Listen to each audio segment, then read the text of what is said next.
ॐ नमो भगवते वासुदेवाय।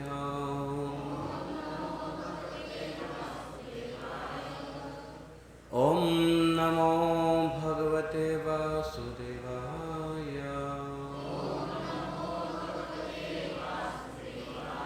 ॐ नमो भगवते वासुदेवाय।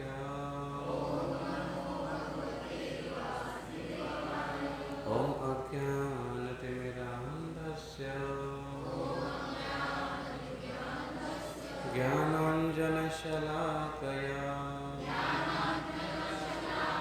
चक्षुरुन्मिलितं येन तस्मै श्रीगुरवे नमः। नमो विष्णुपादाय कृष्णप्रेष्ठाय भूतले श्रीमते भक्तिवेदान्त स्वामिन् इति नामिने। नमस्ते सरस्वती देवे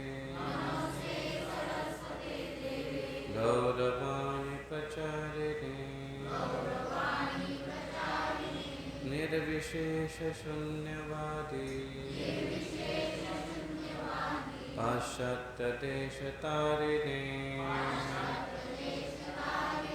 वाञ्छाकल्पतरुभ्यश्च कृपासिन्धुभ्य एव च पतितानां पावनेभ्यो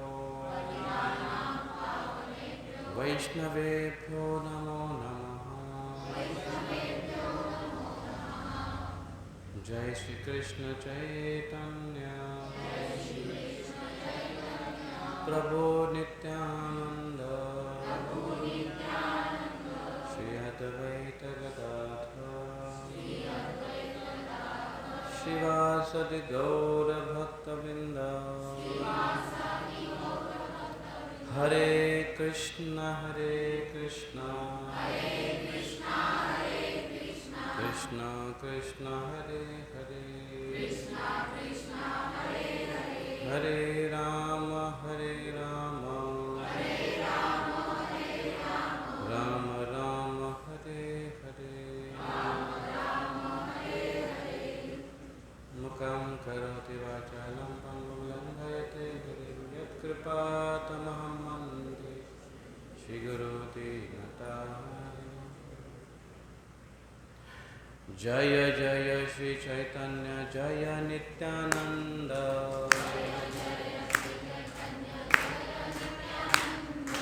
जय जय श्री चैतन्य जय नित्यानंद।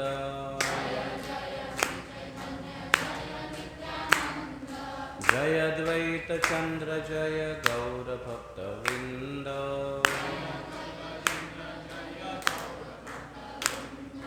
जय अद्वैत चंद्र जय गौर भक्तवृंद।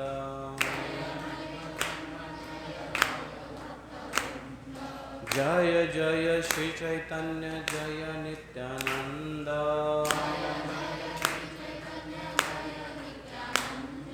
जय अद्वैत चंद्र जय गौर भक्तवृंद।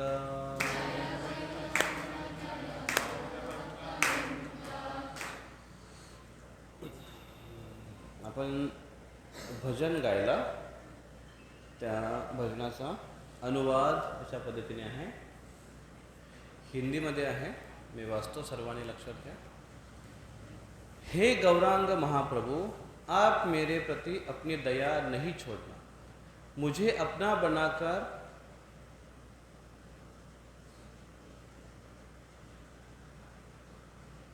स्वर्ण विशिष्ट अपने चरणों में रखना। आपके श्री चरणों की प्राप्ति हेतु मैंने सब कुछ त्याग कर दिया है। शीतल चरणों को प्राप्त कर मैंने शरण ली है। मैंने इस कुल और उस कुल को त्याग दिया है। आप मुझे अपना कहकर अपने चरणों में रखना।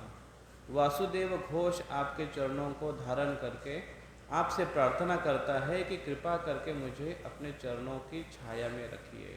श्री गौरांग महाप्रभु की जय।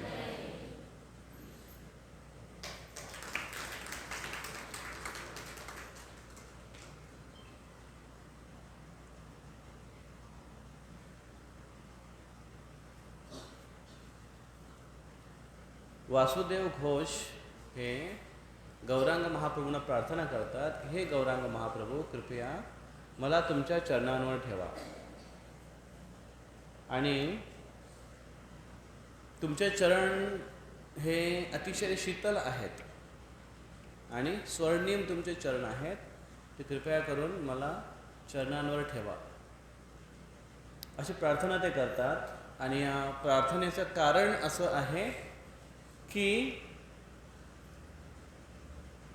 जीवात्मा भगवंतांच्या चरणांना पकडेल जरी तरी सोडण्याची शक्यता खूप आहे, कारण जेव्हा त्याला भौतिक जगातलं प्रलोभन त्याला आकर्षित करतं तेव्हा भगवंतांपासून विमुख होण्याची शक्यता असते।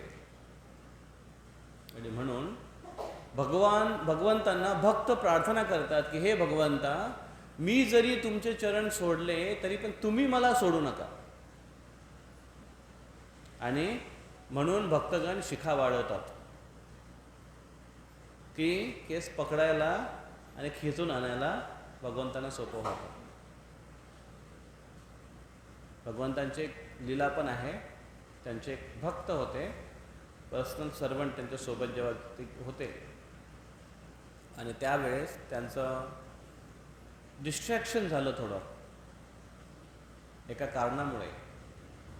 ते त्यांचे खूप चांगले भक्त होते, त्यांच्या सोबत हमेशा ते प्रवास करत होते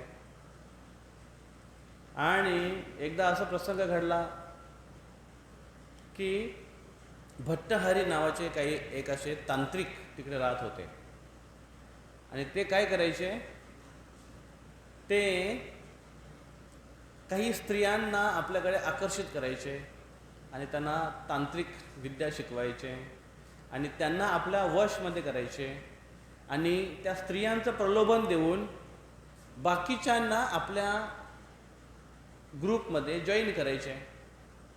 असं करून त्यांची संख्या वाढत चालली होती। प्रचार करण्याची त्यांची वेगळी पद्धत होती, आपला ग्रुप वाढवण्याची त्यांची वेगळी पद्धत होती। आणि तिथे चैतन्य महाप्रभूचे शिष्य कालकृष्णदास आहे ते कालकृष्णदास, त्यांना एक दिवशी ते जेव्हा त्या भट्टहरींच्या ग्रुपकडे गेले होते तेव्हा त्यांनी त्यांना आकर्षित केले, त्या स्त्रियांनी त्यांना आकर्षित केलं, त्याला प्रलोभित केलं आणि त्यांनी त्यांच्या गुटमध्ये घेऊन टाकलं, त्यांच्या ग्रुपमध्ये घेऊन टाकलं। आणि त्यावेळेस चैतन्य महाप्रभू जेव्हा इकडे शोधत होते की हा गोल गेला कुठे, कालकृष्णदास हे गेले कुठे,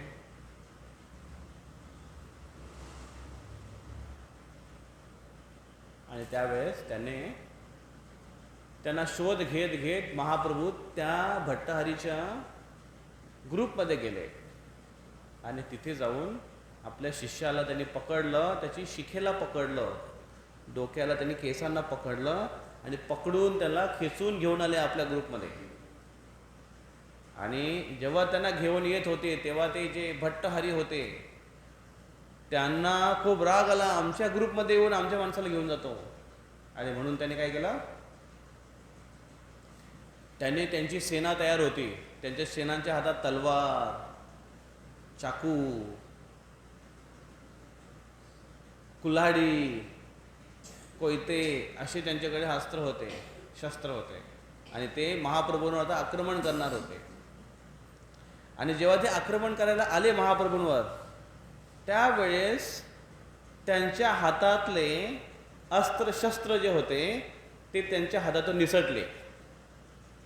निसटले पण जमिनीवर नाही पडले, ते हवेमध्ये उडत राहिले, त्यांच्या पुढे उभे राहिले आणि त्यांचे अस्त्र शस्त्र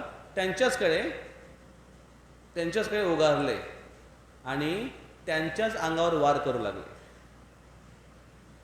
आणि त्यांच्या तलवारीने त्यांच्यावर सपासप जे वार होत होते तेव्हा त्यांना समजत नव्हतं की हे आपोआप कसं काय घडतं, हवेमध्ये तलवार कशी काय चालते. आणि ते सगळे पळ सुटले आणि सगळे भट्टहरी तिथून पळून गेले. आणि चैतन्य महाप्रभूने त्यांच्या शिष्याला केसांना पकडून घेऊन आले आपल्या गुटमध्ये आणि त्यांनी म्हटले की तू माझा आश्रय सोडून गेला कसं काय. महाप्रभू तिथे नंतर आपल्या शिष्यांना बाकीच्यांना म्हणतात की हा शिष्य माझी सेवा करण्यासाठी माझ्यासोबत आला होता, पण मला त्याची सेवा करावी लागली, मला त्याला पकडून आणावं लागलं, सेवा सोडून पळून गेला होता. तर तेव्हा भक्तगण म्हणतात की असे भगवान धन्य आहेत जे आपल्या शिष्यांना कधी सोडत नाही. जरी शिष्यांनी भगवंतांना सोडलं तरी सुद्धा. मग त्याच्या पुढे अजून वेगळी लीला होते. पण गौरांग महाप्रभू हे खूप दयाळू अवतार आहेत खूप. आणि भक्तांवर केलेली कृपा त्यांना शेवटपर्यंत त्यांच्यावर कृपेची वर्षाव करतात, कधी प्रत्यक्ष रूपामध्ये कधी अप्रत्यक्ष रूपामध्ये. जेव्हा चैतन्य महाप्रभू दक्षिण भारत यात्रेतून जेव्हा वापस आले जगन्नाथपुरीला ते राहत होते. चैतन्य महाप्रभू जगन्नाथ मंदिर त्याच्या बाजूला एक घर होतं ज्याचं नाव होतं गंभीरा. त्या ठिकाणी तिथे ते राहत होते आणि तिथून ते दर्शनाला जायचे. आणि एकदा ते दक्षिण भारत यात्रेसाठी निघाले होते. भुसावळची यात्रा जाऊन आले, दक्षिण भारत यात्रा. चैतन्य महाप्रभू त्या सगळ्या ठिकाणी फिरले. तिरुपतीला बालाजी समोर गेले आणि जोराने नृत्य करू लागले. रामेश्वरमला आले, रामनाथजी समोर उभे राहून जोरदार नृत्य करू लागले. मदुराईला पण ते गेले होते, तिथे पण जाऊन खूप सुंदर नृत्य केलं.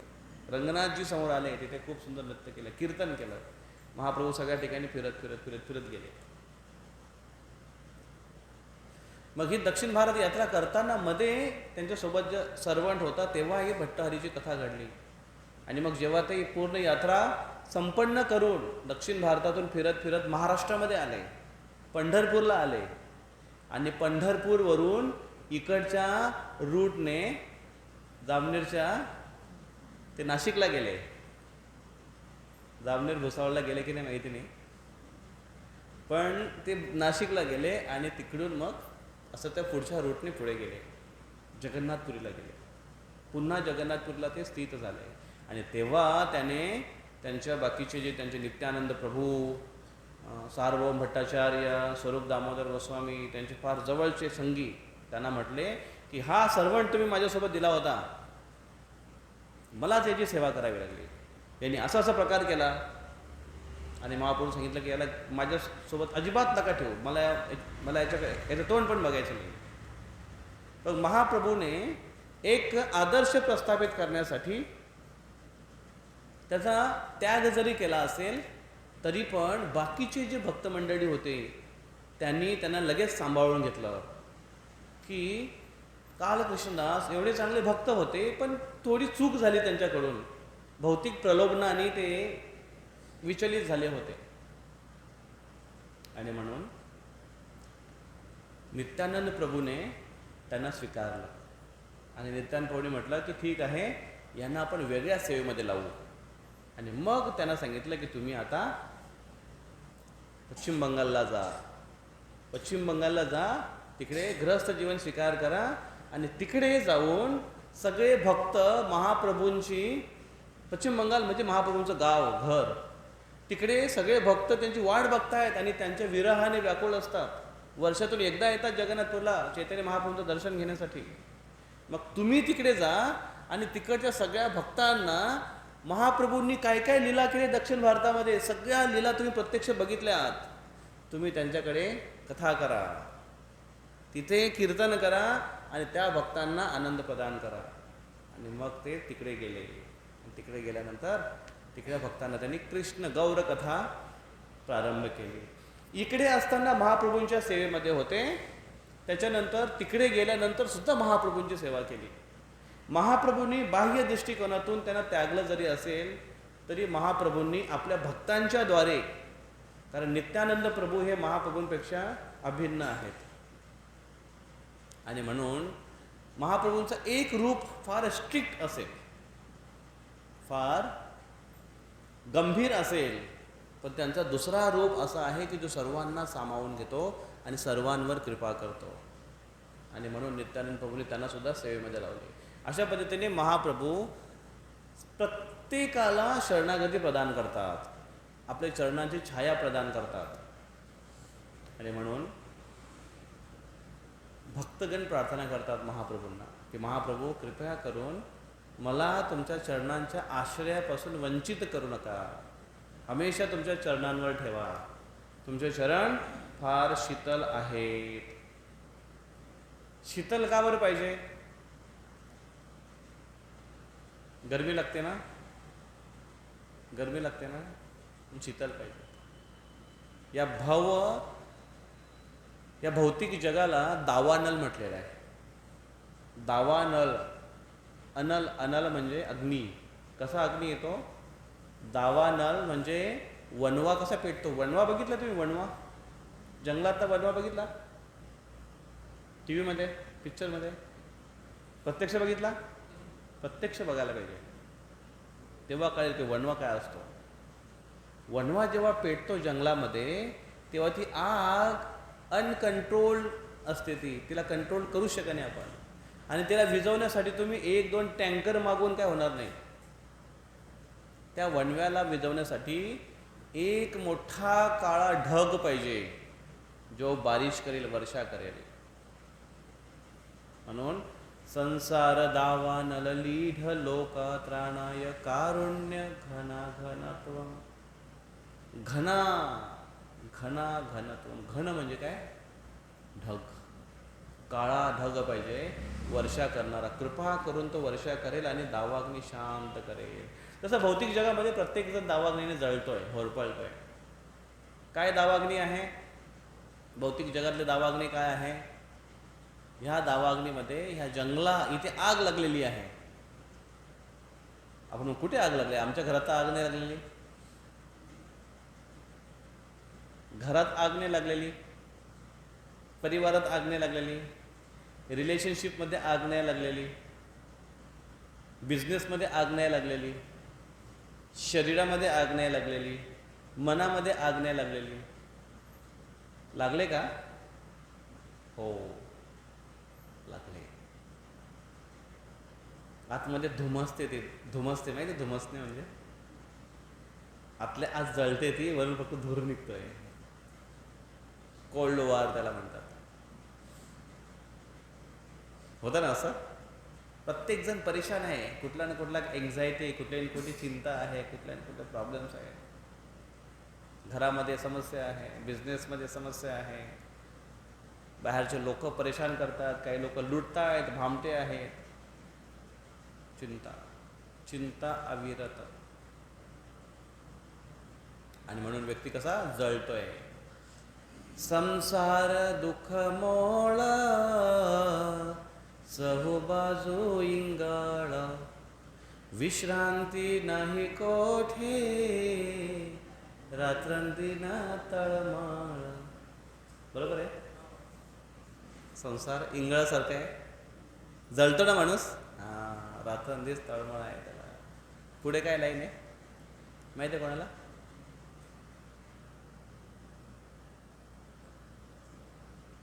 बदाल असा एक संत होऊन गेला, त्यांची ती कविता आहे, त्यांची ते ओव्या आहेत. मग जळतोय प्रत्येक जण, त्याला शांत करण्यासाठी कृपेचा सागर पाहिजे. आणि म्हणून चरण, भगवान चैतन्य महाप्रभूंचे चरण, शीतल चरण पाहिजे. चरणांचा आश्रय घेणं याचा अर्थ काय होतो? भगवंतांच्या चरणाचा मी आश्रय घेतला आहे असं जर मला म्हणायचं आहे तर मी नक्की काय केलंय? आश्रय घेतलाय म्हणजे नक्की काय केलंय? मी समर्पण केलंय. ओके, समर्पण केलंय म्हणजे नक्की काय केलंय? मी जर म्हटलं मी समर्पण केलंय, मग काय असतं ते समर्पण? सेवेला वाहून घेणं.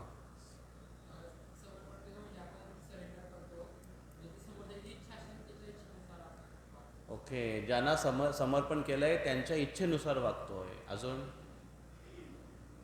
अजून समर्पण करणं म्हणजे श्रवण करणे, शरण जाणे. हो, शरण जाणे म्हणजे घरदार सोडून दे. नाही, तसं नाही. मग काय? अहंकार सोडून द्या. अहंकार सोडून द्या आणि शरण जाणे. ओके. अजून स्पेसिफिक काहीतरी, जसं याने सांगितलं. काय सांगितलं? सेवेला वाहून घेणे. मी सेवेला तयार आहे, काही पण सांगा सेवा. समर्पण झाला तो व्यक्ती. म्हणजे तू काय सांगितलं? समोरच्याची इच्छेनुसार करणं. म्हणजे तुम्ही सांगा आम्ही तयार आहे. किम करोती, किम करोमी ते किंकर. मैं आपका किंकर हूँ. सांगा मला काय करू. हनुमानजी कसे उभे आहेत हात जोडून, गरुडजी कसे उभे आहेत हात जोडून. हे सगळ्यांचे भगवंतांचे हे आहेत, व्हेकलच आहे. पार्किंगमध्ये उभे आहेत, हात जोडून उभे आहेत ते पार्किंगमध्ये. कधी जायचं आहे तुम्ही सांगा, लगेच तयार आहे.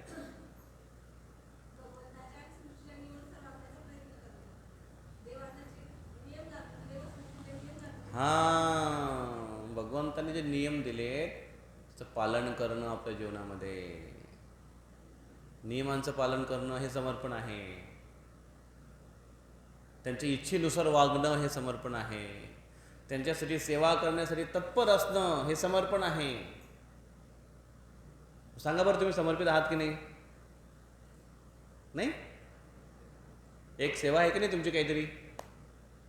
काय सेवा आहे? काय नाही, आम्ही फक्त ऐकतो. आम्ही कानाचं आणि तोंडाचं काम करतो. ऐकतो, इकडून ऐकतो आणि इकडून सोडून देतो, किंवा इकडून ऐकतो आणि इकडून सोडून देतो. दुसरं काय करतो? काय सेवा, काय आहे आपली सेवा? एक श्रवण सेवा ही फार महत्त्वाची सेवा आहे. कारण ही सेवा चांगली झाली तर बाकी सगळ्या सेवा चांगल्या होतात. ही सेवा चांगली झाली नाही. आता आवाज क्लिअर येतो माझा? तिकडे मागे समजतं का? नाही तर पुढे या. तुम्हाला तिकडे समजतं मागे काय बोलतो मी? म्हणून मी थोडासा हळूहळू बोलतो, जेणेकरून तुम्हाला समजेल. स्पीड थोडा कमी करण्याचा प्रयत्न करतो. तर समर्पण करणं म्हणजे आपण कुठल्या तरी सेवेला वाहून घेणं, नियमांचं पालन करणं. मग आता आपण काय नियमाचं पालन करतोय? 4 नियमाचं पालन करतोय. हां, समर्पण झालं, केलं, थोडंसं केलं आम्ही समर्पण. 4 नियमाचं पालन करतोय. मांसाहार नाही, व्यभिचार नाही, नशापान नाही, जुगार नाही. अजून काय नियमाचं पालन करतो आम्ही? सत्संगला वेळेवर येतो आम्ही 8 वाजता. समर्पण आहे, नियमाचं पालन करतोय, सत्संगला वेळेवर येतो. अजून काय नियमाचं पालन करतो? नामस्मरण करतोय, भगवंताच्या नावाचा जप करतोय. करतोय का जप? संख्यापूर्वक नामगान गतिवी. संख्यापूर्वक करतोय का? की नामस्मरण करायला आम्हाला आवडतं मग आम्ही करतो आपल्या मनाने. स्मरण, हरे कृष्ण कृष्ण कृष्ण हरे हरे, हरे राम राम राम हरे हरे, हरे कृष्ण कृष्ण कृष्ण हरे हरे, हरे राम राम राम हरे हरे, हरे कृष्ण कृष्ण कृष्ण हरे हरे. किंवा झालं थोडंसं विसरलं केलं की एक फोन आला की झालं गे. जप करत असताना, माळ्यावर करत असताना कमीत कमी तेवढं, भले फोन असेल पण फोन अटेंड झाल्यानंतर कमीत कमी तेवढंच आठवण राहते की माळा हातामध्ये कंप्लीट करावी. पण जर माळा नसेल आणि नुसतं मनातल्या मनात चालू आहे, लगेच तो माणूस विसरून जातो आणि दुसऱ्या कामाला लागून जातो. शक्य नाही होत ते. करून बघा, किंवा दुसऱ्याला सांगा माझं निरीक्षण करा. स्वतःला ओव्हर कॉन्फिडन्स असतो आपल्याला आणि आपल्याला असं वाटतं की नाही नाही नाही नाही माझं स्मरण म्हणजे एकदम, ते फक्त अहंकार असतो तो. बरं ठीक आहे, माळ्यावर जप करतो का आपण संख्यापूर्वक? सकाळी मॉर्निंग चॅन्टिंग सेशनमध्ये असतो का 5:30 ते 6:30? कोण कोण असतं हातवर करा. 1 2 3 4 5 6. सकाळी 6:30 5:30 ते 6:30 एक चॅन्टिंग सेशन असतं, ऑनलाईन चॅन्टिंग सेशन. त्याची लिंक ग्रुपमध्ये टाकली जाते आहे ना. कुठल्या ग्रुपवर असते? भक्त वृक्षवर असते फक्त. त्याला याच्यामध्ये पण फॉरवर्ड करा सकाळी रोज कोणतरी एखादी वेलविशरमध्ये DOTमध्ये इस्कॉन दामनेर वेलविशर आहे ना, त्याच्यामध्ये फॉरवर्ड करा आणि सकाळी उठून जप करा. सगळ्यांना जमा करा आणि सगळ्यांनी उठून सकाळी चॅन्टिंग करा. मस्तपैकी 5:30ला बसा चॅन्टिंगला. किती मस्त वातावरण होईल. करता येईल की नाही? मग जेव्हा आपण करू तेव्हा आपल्याला वाटेल की हां मी आता थोडं समर्पित आहे, भगवंतांना समर्पण केलं. मग नियमाचं पालन करणं, त्याच्यानंतर सेवेसाठी स्वतःला समर्पित करणं. आता इथे आपल्या जामनेरमध्ये काय काय सेवा असते? आठवड्याला एकच सेवा असते, प्रसादमची, हॉल अरेंजमेंटची आणि रेकॉर्डिंगची, आणि नंतर वाइंडअपची. आणि बाकी जेव्हा फेस्टिवल्स येतात तेव्हा त्याची वेगळी सेवा असतात. त्या फेस्टिवल कुठले असतात? जन्माष्टमी, पुष्पाभिषेक, 2च असतात मोठे फेस्टिवल, बाकी तर नाही. मग आठवड्याची एक सेवेसाठी आपल्याला सहभाग देता येईल का? येईल? थोडासा लवकर येईल, अर्धा तास येईल की नाही? हां. मग जेवढं आपण तयारी दाखवतो तेवढं आपलं समर्पण दिसतं. जेवढं आपण समर्पित होतो तेवढं भगवंत त्याला जास्त स्वीकार करतात, भगवंताची जास्त कृपा होते. शरणागती, असं आपण म्हणू का मी शरणागत झालो, शरणागत झालो, हे असं शरणागत नाही. शरणागत झालो म्हणजे नम्रतेचं लक्षण आहे. आणि जेवढं आपण खाली जातोय तेवढी कृपेची गंगा आहे, कृपा ही खाली वाहते. वरून भगवंतांकडून कृपा ही खाली वाहते भक्तांकडे.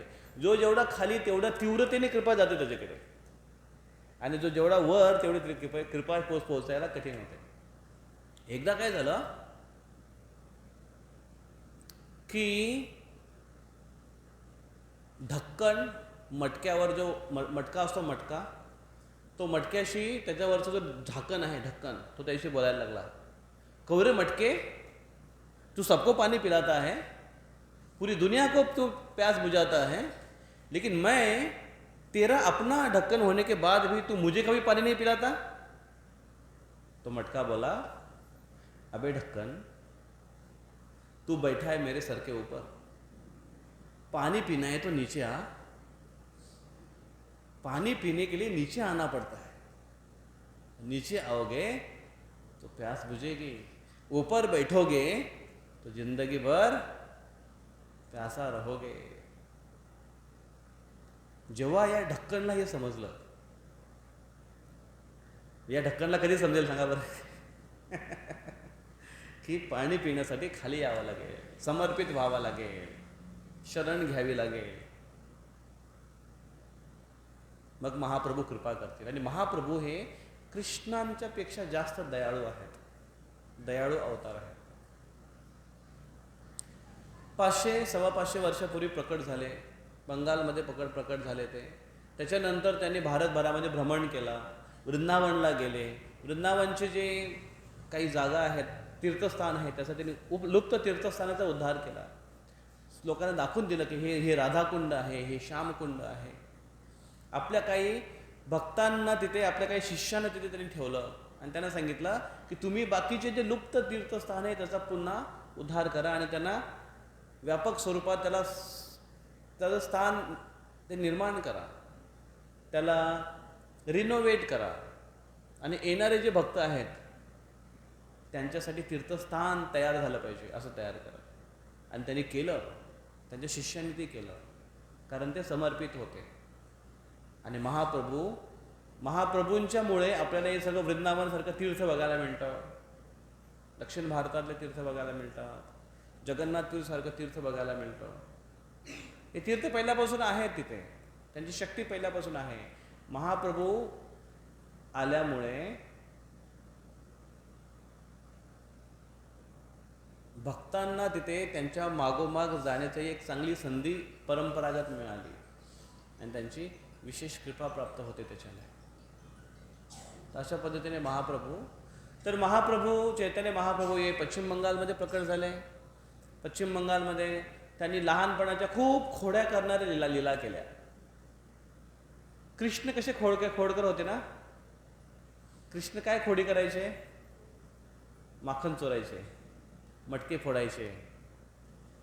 दुसऱ्या कुठले मुलं असतील कोणाच्या घरात जर गेले ते आणि माखन दही चोरण्यासाठी जर काही मिळत नसेल, काहीच मिळालं नाही, तर त्यांना खूप राग यायचा की असे कसे हे लोकांनी लपून ठेवलं, आम्हाला सापडलंच नाही किंवा यांनी इथे ठेवलंच नाही. मग ते काय करायचे, त्यांच्या घरातला एखादा मुलगा असेल, झोपला असेल, तर त्याला अशी चिकोटी काढायचे, त्याला रडवायचे आणि पळायचे. कधी कधी त्या मुलाच्या कानामध्ये पाणी टाकायचे आणि पळायचे. असे कृष्ण खोड्या करायचे. पण जेव्हा गौरांग महाप्रभू, छोटेसे बालक, निमाई त्यांचं नाव होतं, ती जेव्हा छोटे होते ते त्याच्यापेक्षा जास्त खोड्या करायचे. कशा खोड्या करायचे? ते माखन बिखन चोरत नव्हते, गंगेवर ते जायचे स्नान करायला. एकदा काय झालं, निमाई पंडित, छोटासा निमाई होता, अजून पंडित नाही, अजून निमाई शाळेतला विद्यार्थी आहे, आणि त्यांना गंगेत स्नान करायला खूप खूप खूप आवडायचं. एकदा जेव्हा कृष्ण मथुरेवर जेव्हा प्रकट झाले, वृंदावनमध्ये प्रकट झाले, तेव्हा त्यांनी यमुनेसोबत खूप लीला केल्या. यमुनेच्या तीरावर खेळणं, गाई चारणं, स्नान करणं, गोपींसोबत स्नान करणं, यमुनेला विशेष विशेष कृपा दिली. आणि त्यामुळे गंगादेवी प्रकट झाले कृष्णांसोबत. आणि कृष्णाने म्हटले की तुम्ही यमुनेला एवढं सौभाग्य दिलं, तुमचे एवढे लीला करण्याचं तिला संधी दिली, कृपया करून मला पण ही संधी प्रदान करा. माझी पण इच्छा आहे की तुम्ही माझ्या प्रवाहामध्ये येऊन खेळावं, माझ्या प्रवाहामध्ये येऊन लीला कराव्या. कृपया करून मला तुमचा चरणस्पर्श द्या. आणि तेव्हा भगवान कृष्ण म्हटले की मी कलियुगामध्ये जेव्हा प्रकट होईन तेव्हा याच्यापेक्षा जास्त मी तुला सेवेची संधी देईन. आणि गंगादेवी खुश झाली. आणि त्याच्यामुळे गंगादेवी जी वाहते बंगालमधून जेव्हा वाहते ना, महाप्रभू गंगा किनारे प्रकट झाले होते. गंगा किनारे बबुआ क्या बोलते वो, गंगा छोरा गंगा किनारे वाला. हाँ, एक सही में गंगा किनारे वाला छोरा है चैतन्य महाप्रभू. आणि मग त्यांनी लहानपणी गंगेमध्ये एवढं स्नान केलं, रोज जाऊन ते स्नान करायचे. कधी कधी तर पूर्ण प्रहरभर ते स्नान करत राहायचे. एकदा मुलांसोबत ते स्नान करायला गेले, संध्याकाळपर्यंत स्नान करायला गेले. ते शाळेतून परस्पर गंगेवर, घरी नाही गेले.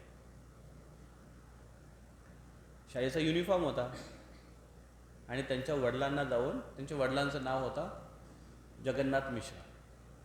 जगन्नाथ मिश्रांना जाऊन सांगितलं कोणीतरी की तुमचा निमाय गंगामध्ये स्नान करतोय, कधीपासून तो तिथेच आहे, पोरांसोबत उड्या मारतोय. आणि जगन्नाथ मिश्राला खूप राग आला. ते म्हटलं की याला शाळेत पाठवलं होतं आणि हा जाऊन स्नान करतोय. हातात छेडी घेऊन निघाले रागात, याला आता दाखवतोय मी. आणि पुढे गेल्यानंतर एका मुलाने कुठले तरी जाऊन निमाईला सांगितलं की तुझे वडील जगन्नाथ मिश्रा बाबा खूप रागावलेत आणि संतापामध्ये त्यांच्या हातात काठी घेऊन ते तुला आता पकडायला आलेत. हे जेव्हा निमाईने ऐकलं तेव्हा निमाई लगेच गंगेतून बाहेर निघाले. दुसऱ्या रस्त्याने दप्तर घेऊन घराकडे गेले. आणि आश्चर्य म्हणजे असं की आंघोळ करून पाण्यातून जसं बाहेर निघालो तसे केस ओले असतील, कडदोडे असतील ते ओले असतील, कपडे थोडे ओले असतील. पण निमाय जेव्हा घरी गेला तेव्हा सगळे सुकले होते, केस बी सगळे सुकले होते. सगळे असा दिसत होता की जसं काही शाळेतून आलाय. आणि त्याने काय केलं, थोड्या हातावर पेनातली शाई जी काय असते ती, तेव्हा तर काय पेन वेगळ्या प्रकारचे असतील, पण त्या पद्धतीने घेऊन त्याने अंग असं माखवलं, कपडे असे माखवले जसं काय आत्ता शाळेतून आलाय दप्तर घेऊन. आणि शाळेतून जेव्हा तो घरी गेला आणि घरी आईला दप्तर ठेवला आणि सांगितलं की आई मी आलो शाळेतून, फार थकून आलो मी, मला प्रसाद दे, मला आंघोळ करायला दे. आणि हे जेव्हा चालू आहे आणि आईची जेव्हा चर्चा करतोय आणि जगन्नाथ मिश्रा रागात नदीवर गेले आणि गंगेवर गेले. आणि गंगेवर मुलांना विचारतो निमाई कुठे, ते मुलं म्हणतात निमाई इथे आलाच नाही. तर त्याने खरं सांगा, बोले नाही निमाई आलाच नाही इथे. आणि मग जगन्नाथ मिश्रा परत घरी गेले. आणि घरी जाऊन बघतो तर काय, निमाय त्यांच्या आईच्या, शची माता त्यांचं नाव, त्यांच्या आईच्या मांडीवर बसून आई त्याला भरवते. हे जेव्हा बघितलं जगन्नाथ मिश्रा म्हटलं, अरे रे रे रे रे रे, मी किती चुकीचा विचार केला माझ्या निमाईबद्दल. किती प्रामाणिक मुलगा आहे, शाळेतून डायरेक्ट घरी आला, आईच्या मांडीवर बसून, आता भूक लागली त्याला. मग त्याच्यानंतर मग निमाय, मग जगन्नाथ मिश्रा आल्याबरोबर निमाय लगेच उठले, जगन्नाथ मिश्राकडे गेले आणि ते ना म्हटले की पप्पा बाबा मी शाळेतून आलो आहे, खूप थकून आलो आहे, तर मला असं वाटतं मी थोडंसं स्नान करावं, जाऊ का गंगेवर स्नान करायला. जगन्नाथ मिश्रा म्हटले हां बाळा, जा जा जा, तू फार थकून आला, जा गंगेवर जाऊन स्नान करू नये. आणि निमाई गंगेवर निघाले स्नान करायला आणि परत मुलांसोबत जाऊन स्नान करत होते. अशा पद्धतीचे निमाईचे लहानपणीचे लीला. एकदा निमाईने काय केलं, निमाई काय करायचं, आंघोळ करताना बाकीचे जे पंडित होते, तिकडचे ब्राह्मण होते, त्यांची फार खोड्या करायचे. जेव्हा एखादा ब्राह्मण नदीमध्ये स्नान करतो, तर स्नान करता झाल्यानंतर ते गंगेमध्येच राहून गायत्री मंत्राचा जप करतात. आणि निमाई तिकडून कुठून तरी बुडून यायचा, त्यांच्या पायाजवळ यायचा आणि त्यांचे पाय पकडायचा आणि खालूनच ओढायचा. आणि हे जेव्हा अचानक पाय पकडले गेले, ते लोक एकदम घाबरायचे की काय झालं, हो काय झालं, मगरनी पकडले की काय.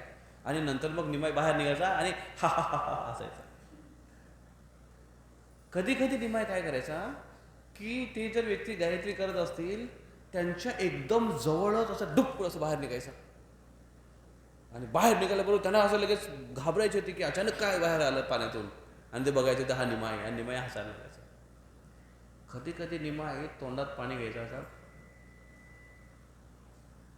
आणि समोरच्याच्या तोंडावर पिचकारी मारायची, होळीची पिचकारी मारायची. आणि हे असल्यामुळे एवढे ते तिकडचे पंडित होते, ते एवढे कंटाळले होते की हा निमाई काय, ते खूप कंप्लेंट करायचे जगन्नाथ मिश्रांकडे. एकदा निमाईने काय केलं, गंगेवर स्नान करण्याचे काही वेगळे वेगळे ठिकाणं असतात, घाट त्याला म्हणतो, घाटावर स्नान करतात. तर स्त्रियांसाठी एक वेगळा घाट असायचा, पुरुषांसाठी एक वेगळा घाट असायचा स्नान करायचा. पुरुष तिकडे स्नान करतायत, आपल्या गायत्री करतायत, आपले संध्या करतायत, स्त्रिया इकडे आपल्या आपल्या हिशोबात इकडे स्नान करतायत. एक दिवशी त्याने पुरुषांचे सगळे कपडे बांधले आणि स्त्रियांच्या घाटावर आणून ठेवले, आणि स्त्रियांचे सगळे लुगडे बुगडे जे काय असेल ते उचललं त्याने आणि पुरुषांच्या घाटावर आणून सोडलं. आणि दूर जाऊन एका झाडावर जाऊन बघतोय की आता गंमत बघू. आणि अंघोळ झाल्यानंतर जेव्हा ते सगळे बाहेर निघाले आले येऊन बघताय तर आमचे कपडे गेले कुठे. आता पंचायत झाली की लंगोटी घालून घरी जाणार कसं काय, आणि लोक बाजूचे रस्त्याचे काय म्हणतील. मग आता घालायचं काय, तर कोण कुठला लुगडा घेतो, कोण कुठली साडी घेतोय आणि कसं तरी अंगाला लपटतोय, कोणी कोणाचा पायजामा घेतोय. आणि इकडे स्त्रिया जेव्हा बाहेर निघाले आणि त्या बाहेर निघायला बघतात, अरे आमचे कपडे कुठे गेले, आमची साडी नाही, आमचे लुगडे नाही, आणि हे पायजामा आहे कोणाचा, आणि कोणाचं धोतर आहे. आणि अशा पद्धतीने आणि त्यांचा एवढा सगळ्यांचा केवळ झाला की माझं तू घेतलं, तुझं तू घेतलं, अशा पद्धतीने फार जोरांचा चर्चा आणि नुसता चाव चिवाड. आणि निमाई इकडे झाडावर बसून हसतोय, हा आता कशी मजा आली. अशा पद्धतीने निमाई खूप खूप खूप मस्ती करत होता. मग निमाईला शाळेमध्ये जेव्हा घातलं तेव्हा शाळेमध्ये फार पंडिताई करायला लागली. निमाई शाळेमध्ये त्यांना जेव्हा टाकलं तर तेव्हा जो सिद्धांत, जो लेसन्स, जो धडा टीचर शिकवायचे, गंगादास पंडित त्यांचे टीचरचं नाव, ते जेव्हा शिकवायचे लगेच दुसऱ्या दिवशी पूर्ण पाठ लर्न करून यायचे. आता ही छेडखानीची करायची आहे, निमाईची मस्तीची लीला आहे, ही सगळ्यांना आवडली मुलांना, आहे की नाही. असं वाटतं की अरे आम्ही पण असंच करू. पण आता शाळेतली लीला बघा की जेव्हा एखादा पाठ शिकवला की दुसऱ्या दिवशी पूर्ण लर्न करून यायची निमाई, आणि दुसऱ्या दिवशी त्याला विचारलं की निमाईचं धाड धाड धाड धाड तोंडपाठ करून बोलून टाकायचं. ते शिक्षक म्हणायचे, अरे एवढा हुशार विद्यार्थी कसं काय. आणि त्या शिक्षकांना रिअलाईज झाला पुढे की निमा हे काही साधारण विद्यार्थी नाही आहे. काही वर्षाचा अभ्यास त्याने, जसं पहिली, दुसरी, तिसरी, चौथी, 8वी, 10वी, 12वी असा अभ्यासक्रम असतो ना, तर त्याने अर्ध्या वेळामध्येच त्याची पूर्ण पढाई त्याची संपून टाकली. सगळा अभ्यास त्याने करून टाकला, सगळं पाठांतर करून टाकलं. आणि गंगादास पंडित म्हणायला लागले की तू एवढा हुशार विद्यार्थी आहेस, तुला शिकवायसाठी माझ्याकडे आता काही नाही शिल्लक, सगळं तुला शिकवलं, सगळं तुला येत आहे, आता माझ्या शाळेमध्ये तुला काय करशील तू राहून, त्याच्यापेक्षा तू तुझी नवीन शाळा चालू कर. लायसन्स दिला गुरुजीने आणि निमाईने आपली स्वतःची शाळा टाकली. आणि तेव्हापासून निमाई झाले निमाई पंडित. शास्त्रामध्ये 1 नंबर, अर्थवादामध्ये 1 नंबर. कुणाशी जेव्हा ते डिबेट करायचे, वादविवाद करायचे, तर समोरच्या व्यक्तीला असं गोंधळून टाकायचे. ते कसे गोंधळायचे, समोरच्या व्यक्तीला ते प्रश्न विचारते आणि तो व्यक्ती याचं उत्तर द्यायचा. याचं उत्तर दिल्यानंतर महाप्रभू म्हणायचे की तुझं उत्तर चुकीचं आहे. तू बोल कसं काय, कारण तू दिलेले उत्तर या शास्त्रानुसार चुकीचं आहे, या शास्त्रामध्ये असं असं म्हटलेलं आहे आणि तू म्हणतोस हे चूक आहे. मग तो व्यक्ती म्हणतो की अच्छा, शास्त्राचे श्लोक बोलून दाखवणार निमाई, आणि तो म्हणतो की अच्छा अच्छा हां बरोबर बरोबर माझं चुकीचं आहे. मग निमाई म्हणतो पण ते चुकीचं जे आहे ते वास्तविक चुकीचं नाही आहे, ते बरोबर आहे. कसं काय, कारण या शास्त्रामध्ये असं सांगितलेलं आहे आणि ह्याचा अर्थ असा आहे आणि हे श्लोक आणि हे सगळं ते स्पष्ट करून द्यायचं उदाहरणासहित. मग तो म्हणायचा हां तरीच मी म्हटलं होतं बरोबर आहे. मग निमाई म्हणायचा पण दुसऱ्या शास्त्रात असं म्हटलेलं आहे की हे चुकीचं आहे. तो माणूस तर चुकीचं बरोबर बरोबर चुकीचं मध्ये एवढा गोंधळून जायचा की तो म्हणतो की निमाई तू आहेस तरी काय, तुला येतं तरी किती. आणि मग असे लोक गोंधळून जायचे आणि पळून जायचे तिथून. पुढच्या वेळेस जेव्हा निमाई इकडनं येताना बघायचे आणि निमाई लोक तिकडनं यायचे, निमाई समोर येताना बघितलं ते म्हणलं अरे नको रे बाबा, ते रस्ता बदलून जायचे. हा समोर भेटला आणि निमाई काय करायचं, समोर भेटून त्याला सांगायचा काय शिकताय तुम्ही, कुठल्या शास्त्राचा अभ्यास करताय, ठीक आहे मी तुम्हाला काय प्रश्न विचारतो त्याचे उत्तर द्या, आणि लगेच त्यांना चॅलेंज करायचे. हे जेव्हा तुम्ही चैतन्य चरितामृतमध्ये वाचाल, मी फर्स्ट टाइम वाचला तेव्हा मी बघितलं की अरे हे किती उर्मटपणा आहे हा, की स्वतःहून असं चॅलेंज करणं समोरच्या व्यक्तीला, आणि किती असा एकदम उद्धटपणा वाटतोय, अहंकाराचं लक्षण वाटतंय आणि एक्स्ट्रीम लेवलला अहंकार. याचं कारण असं आहे की त्या काळचे जे ब्राह्मण होते, त्या काळचे जे पंडित होते, हे फार जास्त अहंकारी झाले होते आणि शास्त्राचा चुकीचा अर्थ काढून जीवनाचा उद्देशच विचित्र पद्धतीने ते करत होते. आणि हे शास्त्रात सांगितलेलं आहे असं सांगून लोकांना ते चुकीचं आचरण करत होते. अशा लोकांना डिबेटमध्ये हरवून ते चांगले अद्दल घडवत होते. आणि जे पांडित्य स्वतःला जे पंडित म्हणत होते, त्या पंडितांचा सगळ्यांचा त्याने अहंकार आहे तो एकदम चकनाचूर करून टाकला. त्याच्यामुळे कोणीच व्यक्ती त्यांच्याशी वादविवाद करायला तयार नसायचा. असे निमाई पंडित, त्यांची शाळा अशी शाळा त्यांची होती, त्यांच्या शाळेचं रिप्युटेशन असं होतं की त्यांच्या कॉलेजमध्ये ॲडमिशन घ्यायला, कॉलेज म्हणा त्यांच्या स्कूलमध्ये कॉलेजमध्ये ॲडमिशन घ्यायला ते फार पारख करून घ्यायचे आणि त्यांच्या स्कूलमध्ये फार डिसिप्लिन असायचा, नियम खूप असायचे त्यांच्या स्कूलमध्ये. नियम काय असायचे की कुणीही व्यक्ती स्कूलमध्ये आला, आंघोळ करून त्याला यावं लागायचं. सकाळची नाही बरं, शाळेची वेळ असेल त्या वेळची, नाहीतर म्हणतो आपण की आंघोळ केली कधी, सकाळी संध्याकाळी पण, म्हणजे जेव्हाची पण शाळा असेल तेव्हा आंघोळ करून तिलक लावून यायचा, ही त्यांचा नियम होते. आणि कधी कधी एखादा जर मुलगा स्टुडंट जर तिलक लावलं नाही तर त्याला लगेच ते बेंचवर उभे करायचे आणि त्याला म्हणायचे की तू तिलक का लावला नाहीस, जा घरी आंघोळ कर. तू म्हणतो आंघोळ केली नाही, परत आंघोळ कर आणि तिलक लावणे. आणि महाप्रभू म्हणतात, लक्षात येतं का तुम्ही? महाप्रभू म्हणतायत की जर तुम्ही आंघोळ केली तर आंघोळीचं जे पुण्य आहे, आंघोळीनंतर जो फ्रेशनेस आहे, ताजेतवाणेपणा आहे, आणि ती जी शुची आहे, शुची म्हणजे शुद्धता, ही काही तासापर्यंत टिकते. आणि त्याच्यानंतर पुन्हा आपलं शरीर दूषित अवस्थेकडे जातं. कारण शरीर आहे, शरीर दूषित होतं. शरीरामध्ये जे 9 छिद्र आहेत त्याच्यातून गंदगी बाहेर येत राहते. आणि म्हणून महाप्रभू म्हणतात की जर तुम्ही आंघोळीनंतर लगेच जर तिलक लावलं तर तो तिलक म्हणजे भगवंतांचं चरणकमल आपण आपल्या मस्तकी धारण करतो. आणि शरीराच्या 12 भागावर जेव्हा आपण तिलक लावतो, 12 भाग कुठले? पहिला, ओम केशवाय नमः, ओम नारायणाय नमः नाभीच्या वर, ओम नारायणाय नमः, ओम माधवाय नमः छातीवर, ओम गोविंदाय नमः कंठावर, ओम श्री विष्णवे नमः राईट कुक्षी, इथे कुक्षी म्हणजे काय? कुशीवर.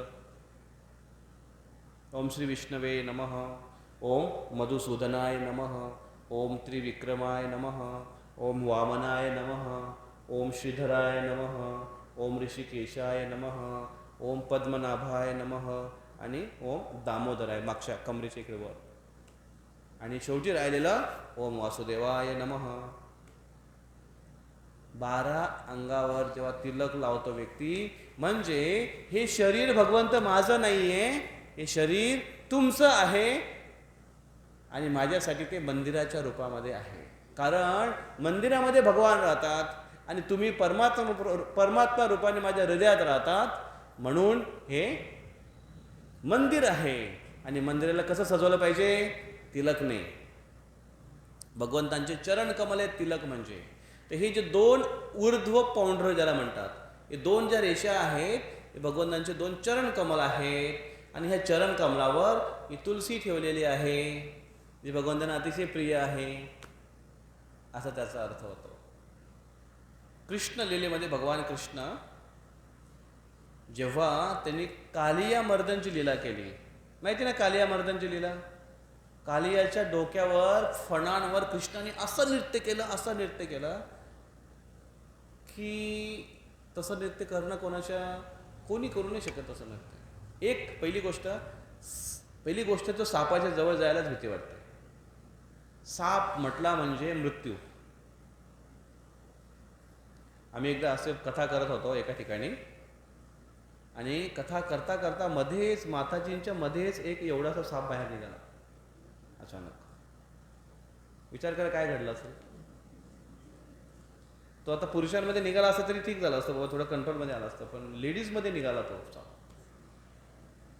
बापरे, आई आई आई आई, सगळे हा उठून पळा म्हणलं काय झालं, काय नाही, साप निघाला. मग साप निघाला, पूर्ण प्रवचन ठप, सगळे इकडे आले, इकडे रेंगाळतात सगळे.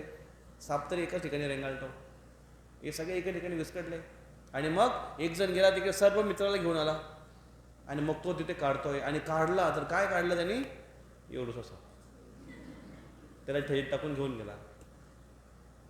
खोदा पहाड निकला चुहा. त्याला वाटलं होतं की पहाड खोदला तर काहीतरी ठेवणं मिळेल, काहीतरी सोनं चांदी मिळेल, तसं. तर त्या सापाच्या, पहिलं तर साप भयावह आहे. दुसरं, सापाचा जो फणा असतो ना, हा खूप जास्त स्लिपरी असतो, निमुळटा असतो. त्याच्यावर उभं राहणं सोडूनच द्या तुम्ही, सटकतो. मग सापाला पकडलं जात नाही पटकन. ती त्वचा एकदम सॉफ्ट असते आणि स्लिपरी असते. आणि हे त्याचे जे फणं आहेत ते असे काही शांतपणे उभे नव्हते, ते कृष्णांना दंश करण्यासाठी त्या फुतकारायचे ते. आणि असे एकदाच फू नव्हते, कंटिन्युअसली फुतकारायचे. आणि त्याचे फण किती होते? 1000 फण होते.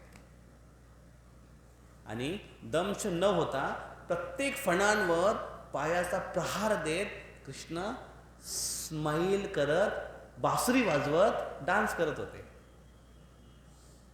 याला म्हणतात मल्टीटास्कर. नाही तर आपण असं मल्टीटास्किंगमध्ये, हां हॅलो, हां हे डिस्ट्रॅक्शन्स आहे ॲक्च्युली ना, नॉट मल्टीटास्किंग.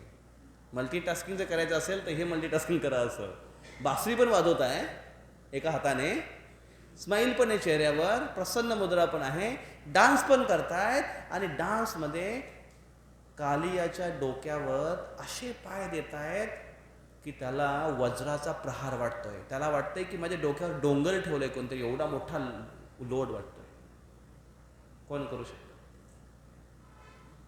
आणि असा जेव्हा प्रहार करून कालियाचं सगळं रक्त वमन झालं, विष वमन झालं आणि त्याच्यानंतर त्याचा अहंकार जेव्हा चूर चूर झाला, त्याने खूप प्रयत्न केला कृष्णाला मारण्याचा, त्याचा अहंकार चूर चूर झाला, तेव्हा कालिया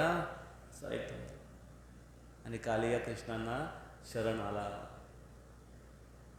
आणि तेव्हा कृष्णाने त्याला म्हटलं जा. त्याला मारणारच होते पण त्याच्या बायकोंनी त्याच्यासाठी प्रार्थना केली. बायका भक्त असणं किती महत्वाचं आहे बघा पुरुषांसाठी.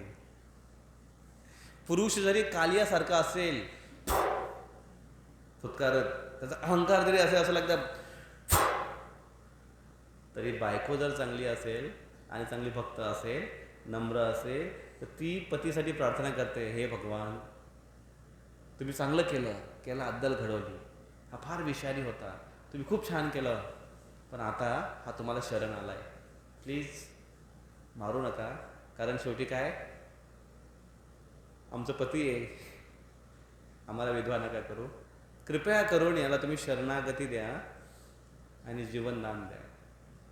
आणि तेव्हा भगवान कृष्णाने म्हटलं ठीक आहे. आणि त्यांनी म्हटलं कालियाला इथून निघून जा, हा यमुनाचा डोह सोडून निघून जा. कुठे जा? समुद्राचा. पण तेव्हा कालिया म्हटला की मी जर इथून बाहेर गेलो तर गरुड मला पकडेल, गरुडाची आणि माझी तक्ती आहे आणि गरुड इथे येऊ शकत नाही कालिया डोहामधून, म्हणून मी इथे आलो होतो. पण मग बाहेर जर गेलो तर गरुड मला पकडेल आणि मला मारेल, मला खाऊन टाकेल. तेव्हा कृष्ण म्हटले की कालिया तुला अभय मिळालेलं आहे, कारण जेव्हा पण गरुड तुझ्याकडे येईल आक्रमण करायला आणि गरुड जेव्हा बघेल की तुझ्या मस्तकावर माझे चरण पडलेले आहेत, माझे चरणांचे ठसे उमटलेले आहेत, हे जेव्हा गरुड बघेल तेव्हा गरुड तुला मारायचं तर सोड, तुला प्रणाम करेल, कारण तुझ्या मस्तकी माझे चरण कमल आहेत. जेव्हा भगवान कृष्णाचे चरण कमल आपल्या माथ्यावर असतात तेव्हा साक्षात मृत्यूसुद्धा प्रणाम करतो. ते म्हणतात हा विष्णूंचा माणूस आहे, हे विष्णू का आदमी आहे, याच्याकडे डुंकून पण बघू नये. आणि म्हणून तिलकाचं महात्म्य चैतन्य महाप्रभू आपल्या स्टुडंट्सला सांगतात. आणि म्हणून ते म्हणतात आपला स्वतःला जर शुद्धता ठेवायची असेल तर तिलक मस्ट गो, जा घरी आंघोळ कर आणि मग येऊन तिलक लाव आणि मग माझ्या क्लासमध्ये परत ये. आणि मग तो विद्यार्थी पुन्हा जायचा, आंघोळ करायचा, पुन्हा तिलक लावायचा आणि परत यायचा. आम्ही एकदा कुठेतरी चाललो होतो, मला आठवत नाही कुठेतरी, आताचीच गोष्ट आहे, मागच्या 1-2 हप्त्यापूर्वी. एक जण माझ्याकडे असं बघत होता तर तिलक, आणि तो म्हटला की हे तुम्ही जे लावताय तिलक दिवसभर असंच राहतो का? म्हटलं हो, दिवसभर असंच राहतो. मला वाटतं रामेश्वरममध्ये भेटला होता एकदा. दिवसभर असंच राहतो? म्हटलं हो, दिवसभर असंच राहतो. बरेच भक्तांना आश्चर्य वाटतं की जेव्हा बघा तेव्हा तिलक दिसतो. त्याला म्हटलं जेव्हा तिलक दिवसभर असाच असतो आणि जेव्हा आंघोळ करतो तेव्हा पण त्याचे ठसे उमटलेले दिसतात, त्याचा मार्क असतो.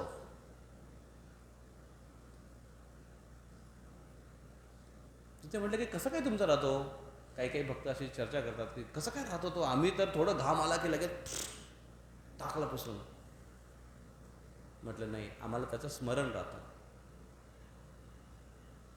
जशी एखादी पतिव्रता स्त्री असते, ती तोंड धुताना टिकलीचा भान ठेवते ना, टिकलीचं भान ठेवते आणि ती टिकली इकडे तिकडे गटारीत पडू नये किंवा कुठे बाथरूमला पडू नये म्हणून कमीत कमी चिटकवून ठेवते, तेवढं तरी काम करते ती. पण ती अशी गटारीमध्ये वाहू देत नाही की आपला सुहाग गटर में बह रहा है. म्हणून ते भिंतीला आणि आरशाला सुहागन म्हणून टाकते. तर ती जशी त्याची काळजी घेते, तोंड धुताना तिला स्मरण राहतं.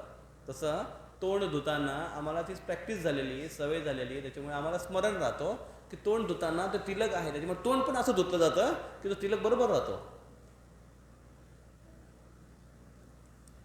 आणि कधी कधी बाहेर कुठे गेलो असेल किंवा रात्री थोडा उशिरा जर आंघोळ झाली असेल आणि मग आता लगेच झोपायचं आहे आणि आता तिलक लावायचं की काय, तसंच झोपायचं की काय, तेव्हा मनामध्ये असा विचार येतो की जर मी बिला तिलकचं झोपलो आणि जर समजा सकाळी उठलोच नाही तर, किंवा रात्रीच जर मेलो तर, बिना तिलकचं जर मृत्यू झाला तर, नो, त्याच्यापेक्षा तिलक लावा बाबा. फुल पोझिशनमध्ये मेलो तर ठीक आहे. On duty. ऑन ड्युटी मेल्यानंतर जास्त लाभ भेटतो ना. ऑन ड्युटी कुठली ऑन ड्युटी आहे? On service. Service to the Krishna, भगवान कृष्णाच्या सेवेमध्ये. म्हणून महाप्रभू फार स्ट्रिक्ट होते तिलकसाठी. पुढच्या वेळेस सत्संगला येताना तिलक लावला पाहिजे. कोणाकोणाचं तिलक आहे? आता यांचं आहे, हात वर करा तिलकवाले. कोणी घरून लावून आला, इथे नाही लावलं, हात वर करा. काही जण भक्त येतात, चला इथे आले, पटकन इथे आला, इथला तिलक घेतात, टाक टाक टाक. इथे तर साचा असतात, दिला लावून. हरकत नाही, इथे पण लावू शकता, पण घरून लावून याची सवय चांगली आहे. मी जेव्हा कॉलेजमध्ये होतो, कॉलेजमध्ये नाही, एकदा मी बसमध्ये चाललो होतो. आम्ही अगोदर, मी जेव्हा घरी असताना पण, तुम्ही म्हणाल की प्रभू तुम्हाला काय आहे, तुम्हाला कोण विचारलं नाही. आम्ही बाहेर जाताना लोक आम्हाला विचारतात, लाज वाटते थोडी लोकांसमोर तिलक लावून, एवढं लांब लचक. मी असं तिलक लावून जायचो. आणि एकदा मी असं बसमध्ये चाललो होतो, तर माझा मित्र माझ्या कानामध्ये हळूचपणे गुपचूप सांगतोय, बाकीच्यांना आवाज येऊ नये असं सांगतोय तो, अरे तुझा आता तिलक बघ नाकापर्यंत उतरलाय बघ. त्याला वाटलं की लावता लावता ते असं खाली उतरलंय. मी म्हटलं तो तिलकच तसा असतो. मग तो माझ्याकडे असं बघत होता, असं काय लांब लचक तिलक. कधी कधी असं लाज वाटण्यासारखं वाटतं. भगवंतांचं चरण मस्तकी घ्यायला लाज नाही वाटली पाहिजे. लाज वाटण्यासारखी बरीच कामं आहेत, आहे की नाही, जिथे लाज वाटली पाहिजे की अरे हे नाही करायला पाहिजे. ह्या कामांना लाज काय? हे गोष्टी आहेत, ह्या अधिकाराने केल्या पाहिजेत. गर्व से कहो हम वैष्णव है. तर निमाई अशा पद्धतीने शाळा चालवायची. आणि मग शाळेनंतर निमाई पंडित, मग तेव्हा ते जे पांडित्याची लीला करायचे, तेव्हा काही जे भक्त होते श्रीवास पंडित सारखे, ते म्हणायचे की निमाई तू एवढा मोठा, एवढा विद्वान आहेस, एवढा पंडित आहेस, तू जर भक्त बनलास ना तर किती चांगलं होईल, किती चांगला प्रचार करू शकशील. कधी कधी भक्तगण असे विचार करतात की प्रभूजी हा एवढा श्रीमंत माणूस आहे, किंवा हा व्यक्ती एवढा शिकलेला व्यक्ती आहे, एवढा चांगला पोस्टवाला व्यक्ती, हा जर भक्त बनला तर किती चांगलं करेल, किती चांगला प्रचार करेल.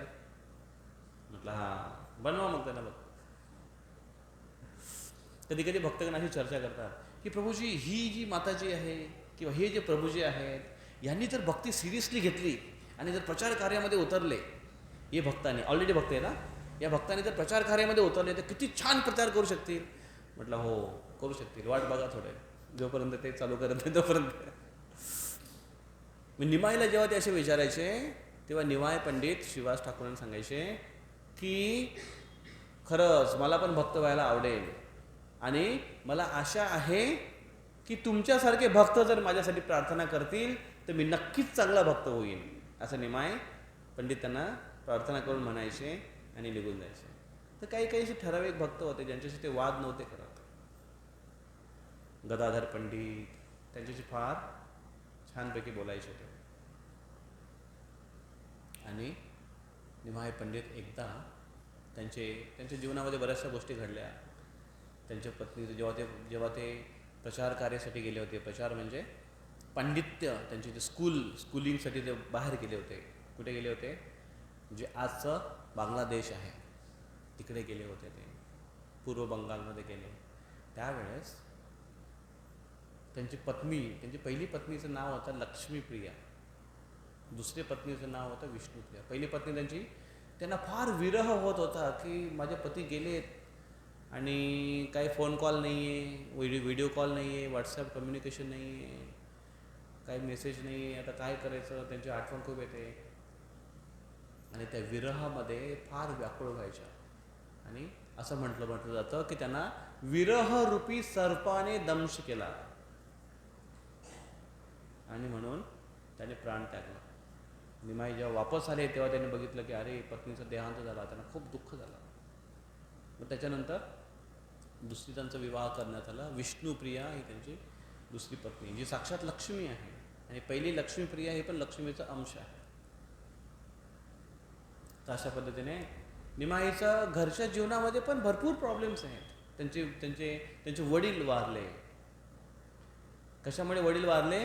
त्यांना ही हमेशा चिंता होती की निमाई संन्यास घेईल की काय, कारण त्यांच्या पहिल्या मुलाने संन्यास घेतला होता विश्वरूपने. दुसरा पण मुलगा फार पंडित झालाय, फार शास्त्र अध्ययन करतोय, यांनी पण संन्यास घेतला तर काय होईल. एकदा त्यांच्या स्वप्नामध्ये आलं की निमाईने संन्यास घेतला आणि त्याच्यामुळे जगन्नाथ मिश्र फार व्याकुळ राहायचे, फार दुःखी राहायचे. आणि शचीमाता त्यांची आई, निमाईची आई, त्यांना समजवायची आपल्या पतीला की नाही आपला निमाई खूप चांगला आहे, आपली काळजी घेईल. निमाईने पण सांगितलं की नाही मी संन्यास नाही घेणार, मी तुमची काळजी घेईन, मी तुमच्यासोबत राहील. पण त्यांना मनामध्ये ती भीती होती आणि त्याच्यामुळे चिंता करत करत निमाई आणि भगवंतांचं स्मरण करत करत त्यांनी प्राण सोडला. आणि वडिलांची अस्थि विसर्जनासाठी निमाई गया गेले होते. गया तीर्थस्थानावर गेले होते. तिथे हे विधी केलं त्यांनी, तिथे राहिले काही दिवस. तिथे त्यांची भेट ईश्वरपुरी नावाच्या एक मोठ्या संतांशी झाली. ईश्वरपुरी. आणि ईश्वरपुरीला जेव्हा ते भेटले तेव्हा ते फार नम्रपणे त्यांच्यासोबत होते. ईश्वरपुरीने सांगितलं की अरे तुम्ही तर फार मोठे पंडित आहात. दोघांची ओळख झाली. ईश्वरपुरी हे माधवेंद्र पुरी यांचे शिष्य. ईश्वरपुरीने सांगितलं आणि ईश्वरपुरीने सांगितलं स्वतःचा परिचय. निमाईने सांगितलं की मी निमाई पंडित, मी निमाई आहे. तेव्हा ईश्वरपुरीने लगेच ओळखलं, अच्छा तू निमाई पंडित आहे का, तुझ्याबद्दल आम्ही खूप ऐकलं आहे, तू फार विद्वान आहेस. तू बोले नाही मी विद्वान नाही. आणि त्यावेळेस ईश्वरपुरीने त्यांच्यासोबत पुरी हे टायटल असतं, फार वरिष्ठ आहेत ते याच्यामध्ये, कास्टसारखं किंवा भक्तीमध्ये, वैष्णव पद्धतीमध्ये. तर ईश्वरपुरीने सांगितलं की मी एक ग्रंथ लिहिला आहे, तर तू त्याचं प्रूफ रिडिंग कर, त्याच्यामध्ये काय बरोबर आहे चुका आहेत की काय ते जरा तू बघ.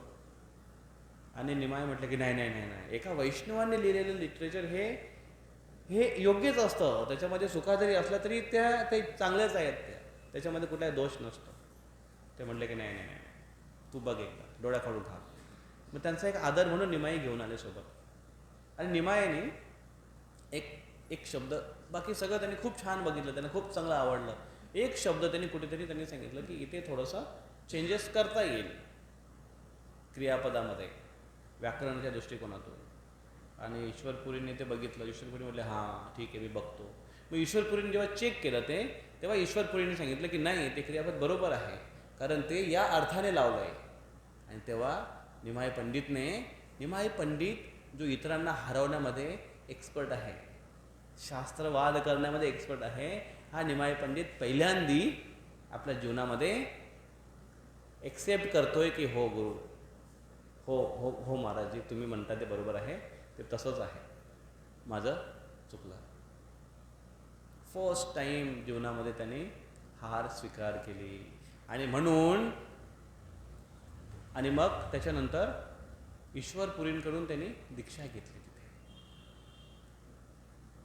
त्यांचं गुरुत्व स्वीकार केलं, त्यांच्याकडे शिष्यत्व स्वीकार केलं त्यांनी, आणि त्यांना गुरु म्हणून स्वीकार केलं. आणि तेव्हापासून निमाई पंडितला जेव्हा हरे कृष्ण महामंत्र जेव्हा उच्चारण करायला सांगितलं, हरे कृष्णा कृष्ण कृष्ण हरे हरे, हरे राम राम राम हरे हरे, तेव्हापासून निमाय पंडित आता भक्ताच्या रूपामध्ये भाव विभोर होऊन हरे कृष्ण महामंत्राचं कीर्तन करायला लागले. म्हणून महाप्रभू निमाय पंडित एवढं असून सुद्धा आपल्या गुरूंसमोर हार स्वीकार करायला आणि गुरूंसमोर मूढ बनायला तयार आहेत. साक्षात भगवान असून सुद्धा हे शिकवतात की आपल्या वरिष्ठांसमोर, आपल्या गुरूंसमोर जर आपण आपलं पांडित्य जर दाखवत राहिलो तर आपल्याला बघा, जर एखादी कळशी फुल असेल तर त्यात अजून काय टाकता येईल? नाही. रिकामी असेल तर टाकता येईल. पण जेव्हा एखादा व्यक्ती स्वतःला हे समजून देतो, भास करतो की मला ऑलरेडी एवढं काय येत आहे, म्हणजे तो फुल आहे. कशाने? अहंकाराने फुल आहे. आता तो नवीन गोष्टी कधीच स्वीकारू शकत नाही. एकदा असं घडलं की एक व्यक्ती प्रभुपादांना भेटला. चर्चा करताना तो म्हणत होता की मी तुमच्या गुरुजींना एकदा भेटलो. प्रभुपादांचे गुरुजी कोण? गुरु महाराज भक्ती सिद्धांत सरस्वती गोस्वामी महाराज प्रभुपादांचे भक्तिवेदांत स्वामी प्रभुपादांचे गुरु आहेत. तर तो व्यक्ती सांगत होता की मी तुमच्या गुरुजींना भेटलो एका ठिकाणी. मग प्रभुपादांनी म्हटलं की मग काय केलंस तू? मग त्यांनी सांगितलं की मी तुमच्या गुरुजींना भेटलो, तुमची गुरुजींची ओळख केली, त्याच्यानंतर माझी ओळख करून दिली, मी कोण आहे, माझे कुठे कुठे कंपनीज आहेत, मी कुठे राहतो, मी कसं आहे, मी शास्त्र कसं वाचतोय, भागवतम कसं मी अभ्यास करतोय, मी तुमच्या गुरुजींना सांगितलं. प्रभुपाद म्हटले एक नंबरचा मूर्ख आहेस.